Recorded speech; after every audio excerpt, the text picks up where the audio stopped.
Eu gostaria de falar sobre um tema bastante importante nestes últimos dias, principalmente porque Jesus declarou lá em Mateus 24 que a operação do engano seria algo muito forte nos últimos dias, né?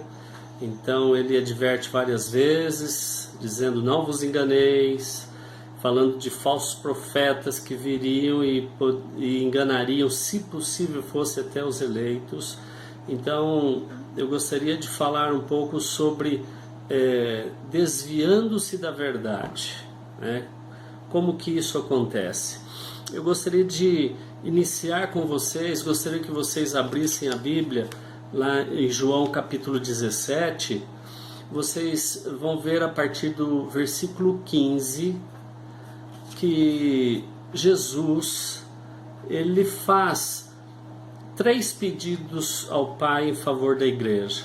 Basicamente, nessa última oração, conhecida como oração sacerdotal de Cristo, última oração dele antes de ser preso, nessa última intercessão pela noiva, ele podia pedir muitas coisas, mas ele faz 3 pedidos em favor da igreja. O primeiro está no versículo 15, quando ele diz assim ao Pai: eu não peço que os tire do mundo, e sim que os guardes do mal. Esse é o primeiro pedido. No versículo 17, ele pede assim: santifica-os na verdade, a tua palavra é a verdade. Então, primeiro, que os guarde do mal; segundo, que os santifique na verdade. E o terceiro pedido está no versículo, a partir do versículo 20 até o 23. Eu vou ler com vocês. Ele diz assim, a partir do versículo 20: não rogo somente por estes, mas também por aqueles que vierem a crer em mim, por intermédio da sua palavra, a fim de que todos sejam um. E como és tu, ó Pai, em mim e eu em ti, também sejam eles em nós, para que o mundo creia que tu me enviaste. Eu lhes tenho transmitido a glória que me tens dado, para que sejam um, como nós o somos. Eu neles, tu em mim, a fim de que sejam aperfeiçoados na unidade, para que o mundo conheça que tu me enviaste e os amaste, como também amaste a mim. Vejam vocês que para a questão do pedido de guardar do mal e para santificar na verdade, Jesus usa apenas uma frase para cada um desses pedidos. Mas quando ele vai falar, quando ele vai rogar para que o Pai nos faça ser um só, ele usa várias frases. Ele repete o pedido pelo menos umas 3 vezes. Isso para que a gente saiba como é importantíssimo para Deus a questão da nossa unidade. Por quê? Porque Deus é um. Deus é um, embora sendo o Pai, o Filho e o Espírito Santo. Mas são tão perfeitos em unidade que a palavra diz que há um só Deus. Não existe 2, 3 deuses. Há um só Deus. Os 3 são perfeitos em unidade. E o Senhor nos chamou para sermos um com Ele. Então, esse é um princípio fundamental para nós, Igreja do Senhor. Essa é a grande vontade do Senhor, que nós sejamos um nele e um com os irmãos, né? Um no corpo. Paulo entendeu bem isso. Queria que vocês abrissem lá em 1 Coríntios, capítulo 1, versículo 10. Nós vamos ler. Paulo vai enfatizar aí a necessidade de nós termos a mesma forma de pensar e o mesmo falar.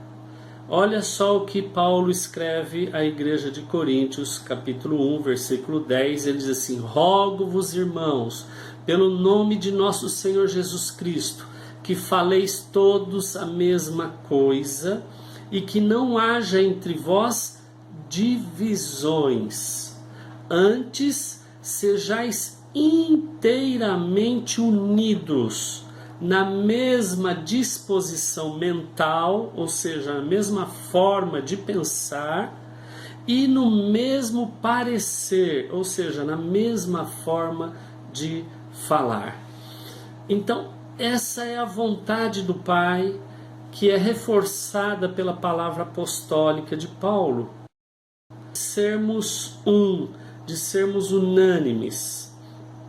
Acontece que nestes últimos tempos a gente tem visto diversos irmãos aqui no Brasil se desviando deste caminho da unidade, deixando a comunhão com os irmãos para seguirem outras doutrinas. E isso começa como? Paulo fala lá em 1 Coríntios, a gente tinha aberto no capítulo 1, agora você abre aí no capítulo 15, no versículo 33. 1 Coríntios 15, 33, Paulo vai dar uma dica para nós, né, de como é que podem ser corrompidos os bons costumes, aquilo que nós já tínhamos recebido. Ele diz assim: não vos enganeis, as más conversações corrompem os bons costumes. As más conversas, as conversas equivocadas, as palavras que não são verdadeiras, aquilo que não vem de Deus, aquilo que está às vezes camufladamente sendo uma mentira, isso daí corrompe os bons costumes, nos desvia da forma como nós estamos caminhando no Senhor. Então, esse desvio da verdade, ele começa como? Começa eu me permitindo ouvir alguém falando alguma doutrina diferente, alguma palavra diferente. A palavra do Senhor, ela é muito enfática no sentido de que nós temos que ter um procedimento em relação a esses que vêm até nós trazendo uma alteração, ainda que seja um pequeno desvio da verdade, ainda que seja um pequeno desvio da doutrina que nós recebemos. A palavra do Senhor lá na segunda carta de João, capítulo 1, versículo 10, gostaria que você abrisse, segundo João, capítulo 1, versículo 10, João diz assim: se alguém vem ter convosco e não traz esta doutrina, o que nós temos que fazer? Não o recebais em casa, nem lhe deis as boas-vindas.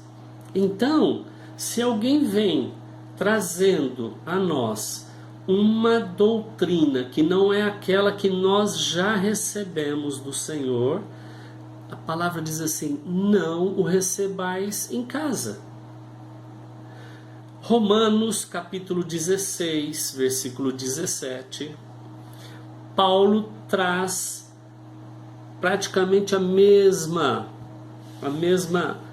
direção que João, quando fala assim lá na carta de Romanos capítulo 16, versículo 17, Paulo fala assim: rogo-vos, irmãos, que noteis bem aqueles que provocam divisões e escândalos em desacordo com a doutrina que aprendestes. Afastai-vos deles.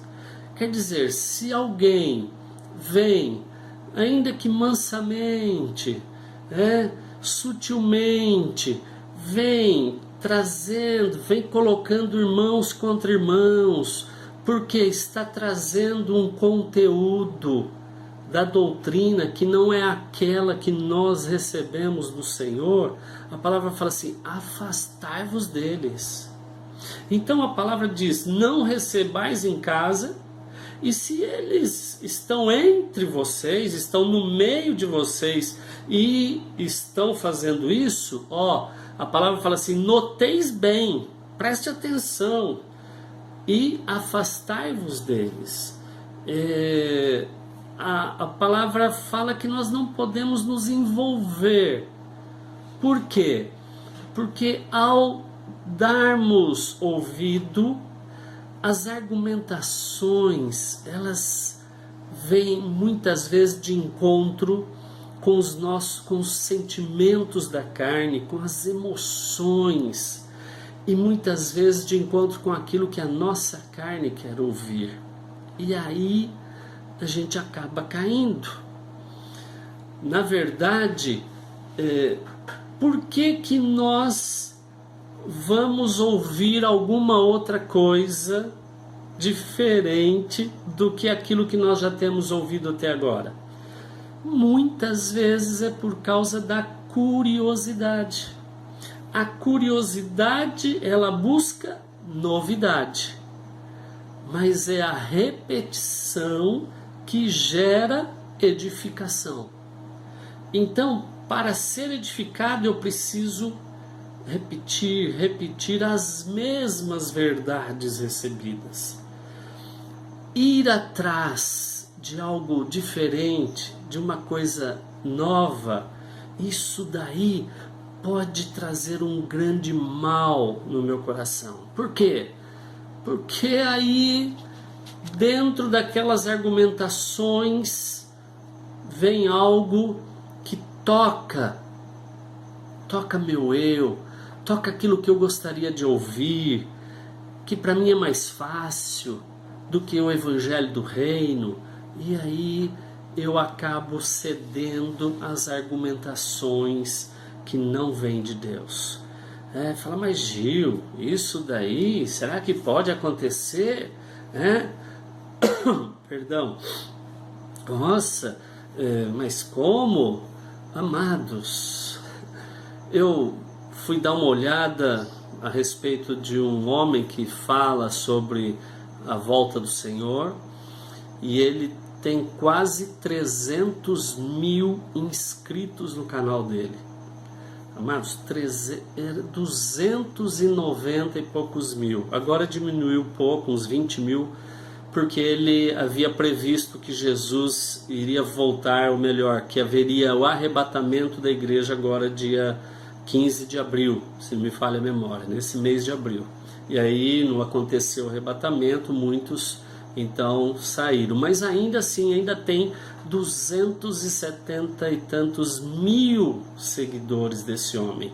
E sabe o que ele fala? Ele fala que o nome de Jesus significa porco. Ele fala que não existe Deus triuno, que são duas pessoas e não três, é só o Pai e o Filho.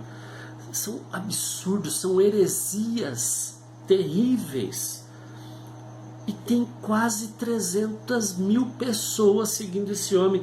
Que denominação no Brasil tem 300 mil pessoas como membro? Eu não sei se existe alguma com esse número.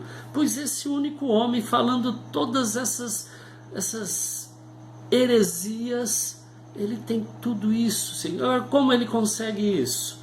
Por causa das argumentações que vêm de encontro com aquilo que a pessoa quer ouvir.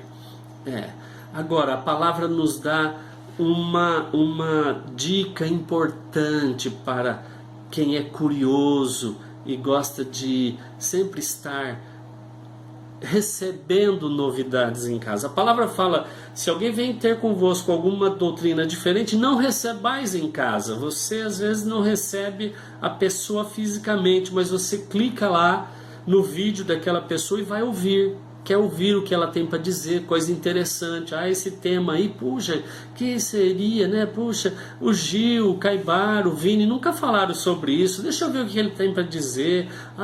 Que joia, que beleza. E começa a ouvir. né?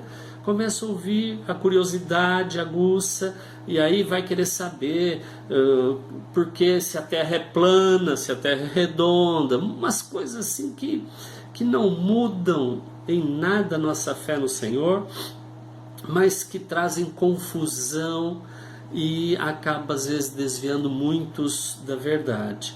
A palavra, abra lá em Hebreus 2, versículo 1, é um versículo muito conhecido de todos nós, mas nós não podemos parar de repetir esse versículo. Ele é importantíssimo nos nossos dias. Diz assim: por esta razão, importa que nos apeguemos com mais firmeza às verdades ouvidas, para que delas jamais nos desviemos. Importa que nos apeguemos com mais firmeza. O que significa isso? Ouvir de novo, ouvir outra vez, continuar ouvindo as verdades já recebidas, já ouvidas por nós, para que delas a gente jamais se desvie. Agora, como saber se eu estou desviando da verdade? Como é que eu posso saber se eu estou desviando da verdade? Vou dizer uma coisa para vocês: 90% das pessoas que estão se desviando da verdade, elas são convictas no sentido de que elas estão certas e os outros estão errados. 90% tem essa convicção, elas pensam que estão certas. Ela está certa e os outros estão errados. Aí eu vou dizer uma coisa para você: não é questão de quem está certo ou quem está errado a respeito daquele ponto de vista, a respeito daquele assunto, a respeito daquele tema.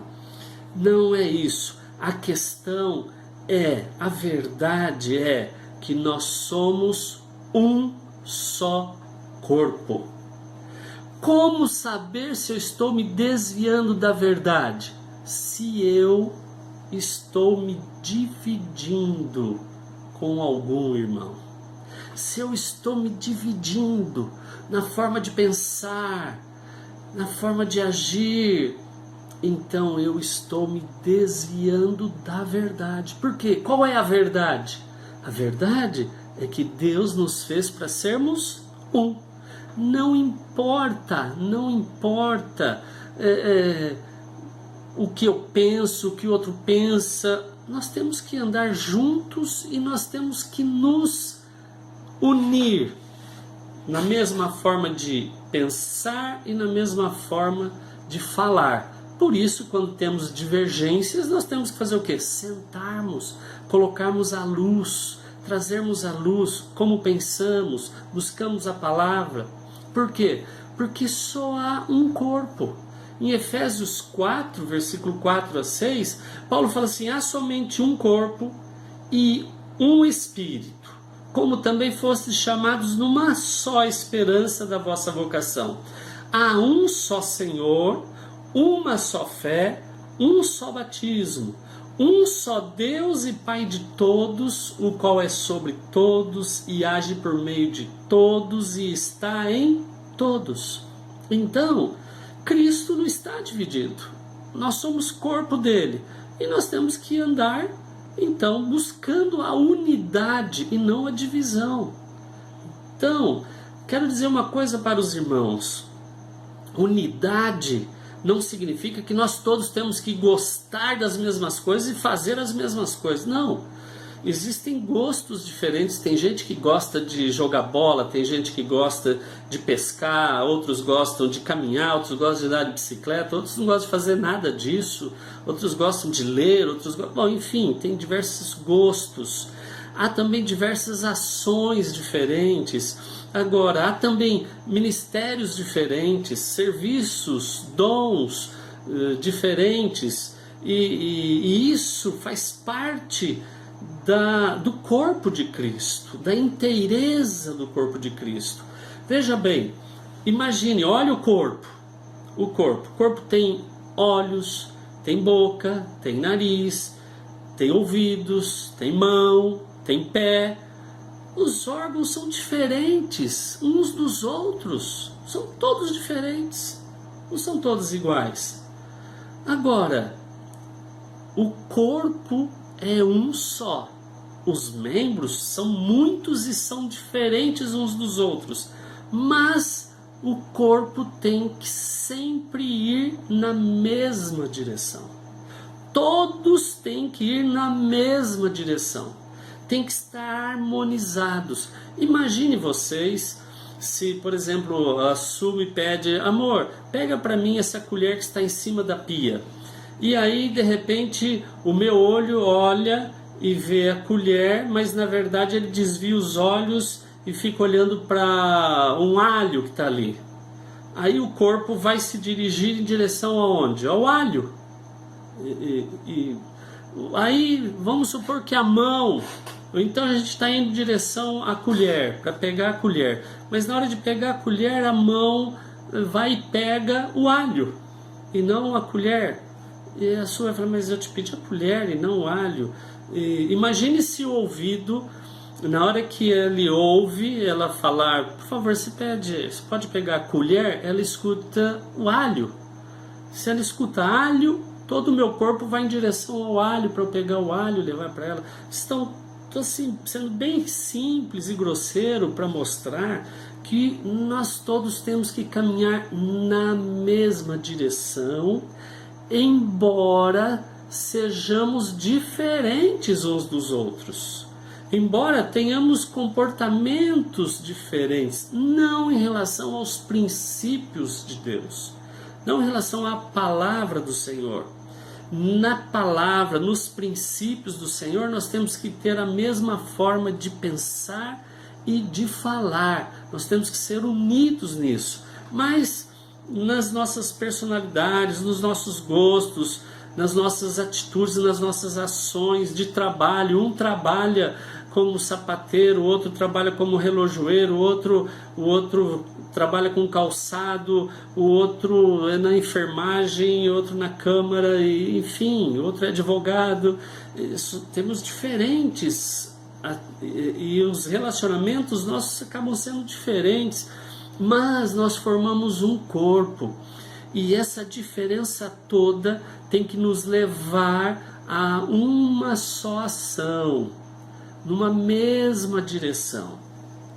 Então, é isso que o Senhor espera de cada um de nós, que sejamos unidos na mesma fé, na mesma forma de pensar a respeito das coisas de Deus, dos princípios de Deus, né? Falarmos as mesmas coisas, os mesmos princípios, não irmos atrás de novidades, de coisas que não nos levam a nada. Às vezes há um perigo do orgulho da fé. O que é isso? O orgulho da fé é dizer assim: ô Gil, eu não, que isso? Eu não vou cair numa dessa, eu não vou ser enganado, eu não vou ser desviado.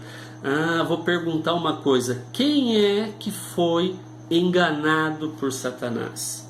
Quem é que Satanás começou a enganar? Bom, primeiro, ele enganou a si mesmo, porque ele acabou mostrando para ele que ele era tão bom quanto Deus, tão grande quanto Deus, e que ele então podia ser como Deus. A mentira, por isso que diz que ele é o pai da mentira. Ele inventou a mentira, ele mentiu para si mesmo e acreditou na sua própria mentira. Mas depois, quem é que ele conseguiu enganar? Ele só enganou 1/3 dos anjos do céu. É pouca coisa? E quando ele veio aqui para baixo, quando Adão e Eva foram criados, ele enganou Adão e Eva. Quem era Adão e Eva? Adão e Eva eram os filhos perfeitos de Deus. Adão e Eva foram criados perfeitos. Não tinha nenhum sentimento carnal, neles não habitava pecado algum. Eles eram um com Deus, eles viam Deus, eles conversavam com Deus, eles andavam com Deus, eles eram movidos por Deus. E o diabo os enganou. Agora nós, que em nós habita o pecado, nós que ainda somos fracos, que dependemos inteiramente do Senhor, que dependemos da graça, da bondade, da misericórdia do Senhor, nós temos que tomar cuidado. E o que nós temos que fazer? Nós temos que fugir de todo aquele que traz uma doutrina diferente daquela que nós temos recebido. Para finalizar, quero dizer que a grande verdade de Deus, o que Deus quer é o quê? Unidade. Que nós sejamos um. O que o diabo quer? Divisão. Que a gente olhe para os erros dos outros, para as diferenças dos nossos irmãos, que a gente olhe para a maneira de falar, que a gente olhe para o conteúdo, para que... Não, eu sei melhor, eu explico melhor, eu conheço melhor, eu não gosto. Queridos, vou dizer uma coisa para vocês. Há muitas pessoas desviadas da verdade dentro da igreja. Ah, Gil, você está falando lá nas igrejas denominacionais, você está falando lá não sei onde. Não, estou falando aqui. Estou falando, entre nós pode haver não poucas pessoas desviadas da verdade estão entre nós. Como isso? Está desviada no coração, está dividida no coração com alguém.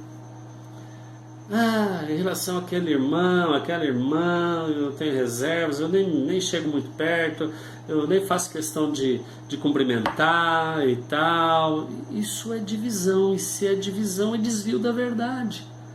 Mas Gil, será que isso pode... Lembre-se, Jesus, quando fala da noiva esperando o noivo, ele diz assim, que tinham 10 virgens, 10, as 10 eram virgens, as 10 estavam juntas e as 10 estavam aguardando o noivo. 5 não entraram. Por quê? Porque faltou azeite de reserva, né? Então, queridos, nós podemos estar sim nos desviando da verdade. Como?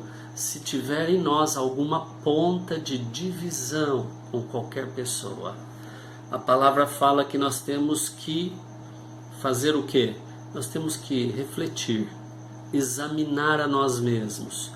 Toda vez que ceiamos, a palavra fala que antes de ceiar, nós temos que, cada um de nós, examinar a nós mesmos, para ver se não estamos divididos com alguém.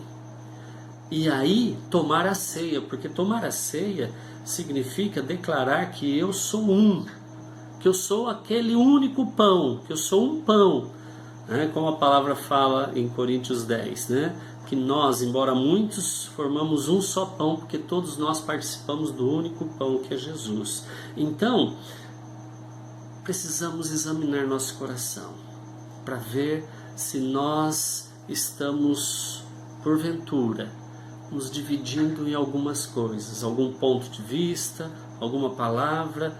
E se há qualquer situação assim, precisamos nos arrepender e falar: Senhor, eu quero ser um. Não importa as diferenças entre os irmãos. E se você vê alguma diferença na palavra, no princípio, é simples. Vai até aquele irmão e fala assim: eu gostaria de entender melhor, porque eu estou entendendo assim, assim, assim, mas o jeito que você fala, que você pensa é assim, assim, e eu quero chegar numa unidade.